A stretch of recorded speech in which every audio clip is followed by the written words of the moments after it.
is under the government of the Lord. You may have seen a fair lady you want to marry, but the government comes and says, this is your wife. What happens now is that you sacrifice your emotion because you are of the nobles. The nobles don't marry because of love. They marry for kingdom.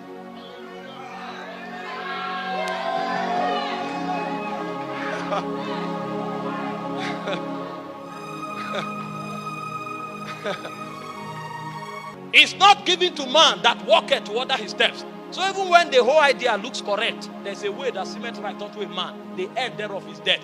Death not necessarily because your life will end, but death because you'll be separated from God. There will be no witness for it in Zion. And if you know that, you can't step out until every step we should take was already written before we were born. The hardest thing to do is to live. But earthly creatures think life is breath. They don't know that life is actually the statement of the will of God. I'm talking like this because most of us are young people. Somebody called me today and said, the husband said no, divorce. And the wife said, can you imagine? I said, well, as much as I know, when you enter marriage, it's a cage. You have no choice again. You had a choice before you entered. Now that you have entered, you have no choice.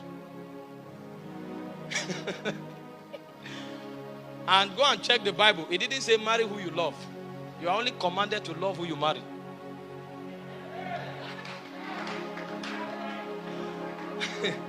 And when I read the Bible, I discovered spirits don't consider love to be emotion. They consider love to be sacrifice. So for the woman, love is submission. For the man, love is sacrifice. So the feeling may not be there again, but it's called marriage. And in marriage, you have no choice. It's taken away. So go back.